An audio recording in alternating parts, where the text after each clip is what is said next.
입을 작게 벌린다고 해서 발음에 문제가 생긴다, 이렇게 단순하게 생각하면 안 됩니다. 안녕하세요. 반갑습니다. 브레인 스피치 최원장입니다. 주변에서 사람들의 목소리를 듣다 보면 어떤 사람의 목소리는 1,000원짜리 목소리가 있고요, 또 어떤 사람의 목소리는 1,000,000원짜리 목소리가 있습니다. 물론 사람의 목소리를 값으로 매긴다라는 것이 적절한지는 모르겠지만, 엄밀하게 어떤 사람의 목소리를 들으면 싼 느낌이 나는 사람도 있고요, 또 어떤 사람의 목소리를 들으면 고급진 느낌을 주는 목소리의 소유자도 있습니다. 물론 상황에 따라서 싼 목소리가 필요할 때도 있고 또 값진 목소리가 필요할 때도 있지만, 이왕이면 그래도 어느 정도 값이 나가는 목소리를 갖고 있다면 그에 걸맞는 역할을 하면서 살 수 있지 않겠습니까?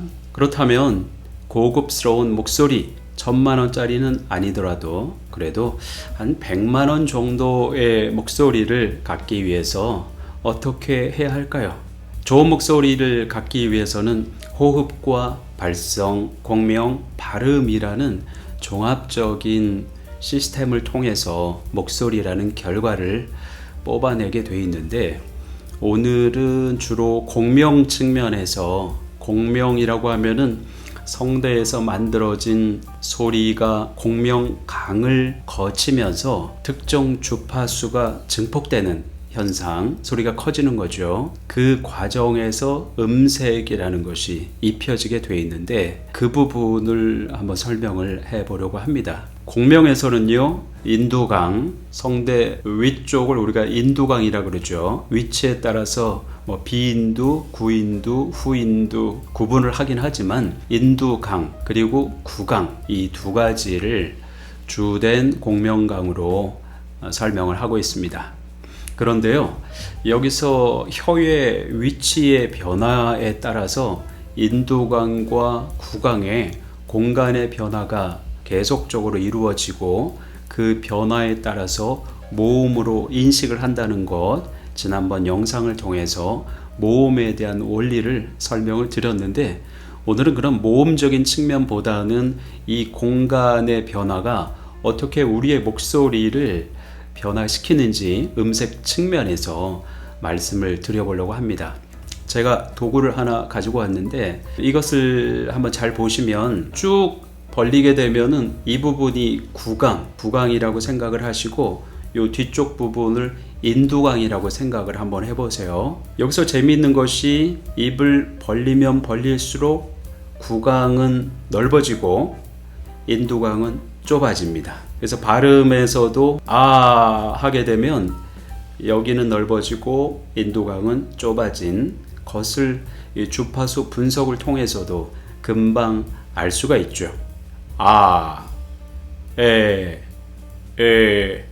이런 식으로 혀의 위치가, 즉 턱의 떨어짐에 따라 입 벌림과 혀의 위치가 같이 움직이니까 고모음, 중모음, 저모음 이런 식으로 표현을 하죠. 입을 열면 열수록 구강은 넓어지고 인두강은 좁아진다는 것입니다.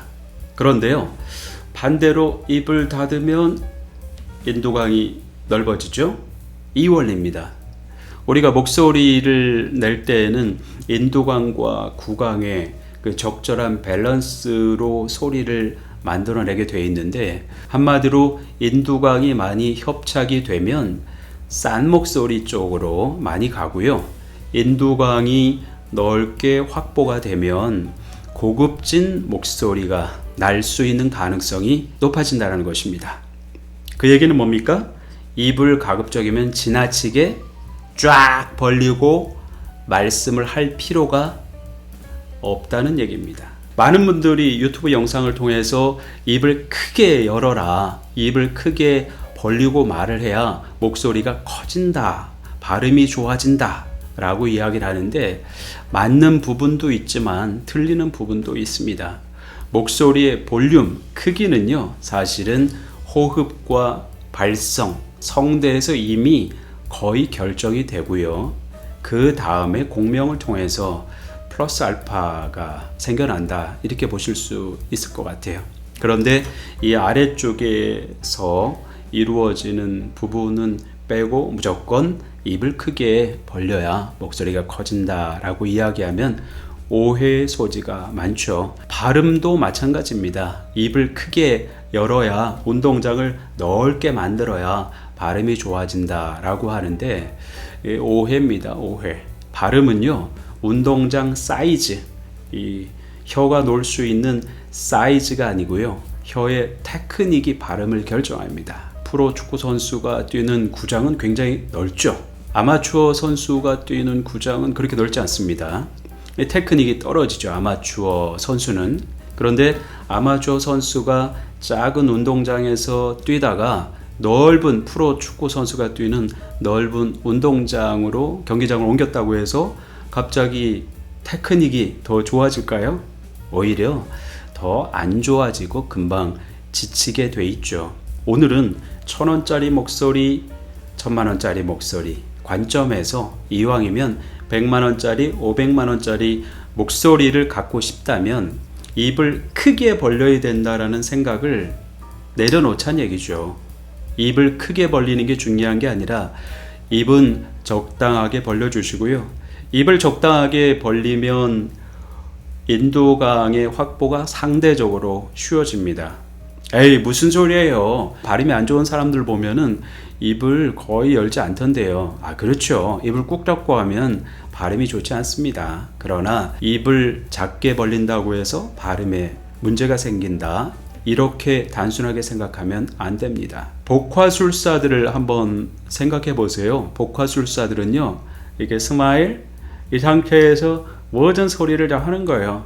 이 정도 되면 이에 가깝습니다. 이에서 에 정도, 그 중간 정도 사이가 되는데, 이 상태에서 안녕하세요, 브레인 스피치 최원장입니다. 물론 공간을 제약을 두지 않았을 때가 훨씬 더 명료도가 올라가지만, 적게 하더라도 발음을 정확하게 구사하는 데는 큰 문제가 없다라는 것입니다. 혀의 테크닉이 중요한 거고요, 입 안 구강의 사이즈가 중요한 게 아니라는 거예요. 거의 대부분의 발성, 특히 공명 쪽은 이런 성악적인 발성법을 많이 배워서 스피치에 접목을 하다 보니까 무리하게 접목해서 가져다 쓰는 경우들이 많습니다. 그런데요, 성악은 성악이고 스피치는 스피치입니다.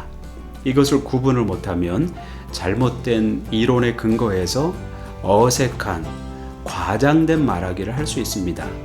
네, 오늘 제가 이 머리핀으로 설명을 드렸는데요. 좋은 목소리를 위해서는 입을 지나치게 벌려야 된다는 생각, 그 생각을 내려놓으시기 바랍니다. 감사합니다.